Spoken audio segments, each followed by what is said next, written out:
Hello friends, welcome back to Learn English with Helen.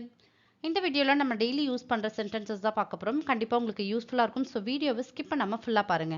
நீங்க இப்பதான் நம்ம சேனலை ஃபர்ஸ்ட் டைம் பார்க்குறீங்களா? Please subscribe the channel and keep supporting me. Without delay, let's get started. Let's see the first sentence. நான் இன்னும் முடிவு செய்யவில்லை. நான் இன்னும் முடிவு பண்ணல. நான் இன்னும் டெசிஷனே எடுக்கல. இன்னும் முடிவு பண்ணலன்றதை எப்படி சொல்லலாம்? I have not decided it. அப்படின்னா நான் இன்னும் டிசைட் பண்ணல. இன்னும் நான் முடிவே பண்ணலன்றது அர்த்தம். I have not decided it. Next sentence உங்கள் வீட்டிலிருந்து ரயில் நிலையம் எவ்வளவு தூரம்? உங்க வீட்ல இருந்து ரயில்வே ஸ்டேஷன் எவ்வளவு தூரம்ன்றதை எப்படி கேட்கலாம்? How far is the railway station from your house? உங்களோட வீட்ல இருந்து ரயில்வே ஸ்டேஷன் எவ்வளவு தூரம்? எவ்வளவு distance? How far is the railway station from your house?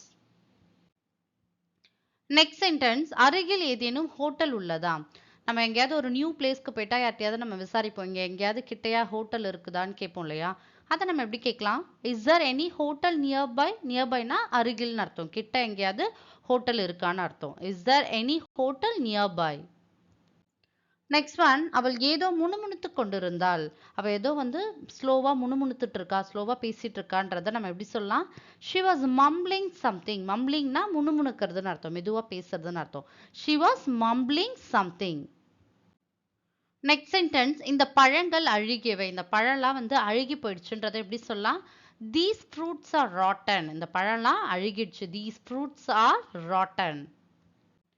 Next one, அவர் எப்பொழுதும் எங்களிடம் மிகவும் முரட்டுத்தனமாக பேசுவார். எப்பயுமே அவர் என்கிட்ட ஹார்ஷா தான் பேசுவார், முரட்டுத்தனமாக தான் பேசுவாங்கன்றதை எப்படி சொல்லலாம்? He always speaks to us in such a gruff manner. gruff mannerனா முரட்டுத்தனமான அர்த்தம். He always speaks to us in such a gruff manner. Next one, வேலை செய்யும்போது தூங்கிவிட்டேன். ரொம்ப டயர்டா இருந்தது, வேலை செய்யக்குள்ளேயே நான் தூங்கிட்டேன்னு சொல்லுவோம் இல்லையா? அதை எப்படி சொல்லலாம்? ஐ ஃபெல் asleep while working. நான் வேலை செஞ்சுட்டே இருக்குள்ளேயே அப்படியே தூங்கிட்டேன்னு அர்த்தம். I fell asleep while working. Next sentence நீ கிளம்பும் முன் சொல். நீங்க கிளம்புறதுக்கு முன்னாடி என்கிட்ட சொல்லிட்டு கிளம்புங்கன்னு சொல்வீங்க இல்லையா? அதை எப்படி சொல்லலாம்? Tell me before you leave. நீங்க கிளம்புறதுக்கு முன்னாடி சொல்லிட்டு போங்க. Tell me before you leave. Next one, நான் அவசர வேலையாக வெளியே செல்ல வேண்டியிருந்தது. நான் அவசரமா வெளியில போக வேண்டியிருந்தது எப்படி சொல்லலாம்? I had to go out on some urgent work. எனக்கு அர்ஜென்ட் ஒர்க் இருந்துச்சு, அதனால நான் வெளியில போக வேண்டியிருந்தது எப்படி சொல்லலாம்? I had to go out on some urgent work. Next one, இந்த நேரத்தில் என்னை ஏன் அழைத்தாய்? அப்படின்னா இந்த நேரத்துல எதுக்கு எனக்கு கால் பண்ணீங்க? அதை எப்படி கேட்கலாம்? why did you call me at this time? ஏன் இந்த டைம்ல எனக்கு கால் பண்ணீங்கன்னு கேட்பீங்க இல்லையா? why did you call me at this time? at this timeனா இந்த டைம்ல, இந்த நேரத்துலன்னு அர்த்தம். நெக்ஸ்ட் சென்டென்ஸ் நான் அவளை அழைத்த போது அவள் போனை எடுக்கவில்லை. நான் அவளுக்கு ஃபோன் பண்ணும்போது அவள் ஃபோனே அட்டன் பண்ணலன்றதை எப்படி சொல்லலாம்? she did not pick up the phone when I called her. She did not pick up the phone when I called her. நான் அவளுக்கு ஃபோன் பண்ணும்போது அவள் ஃபோனே எடுக்கல.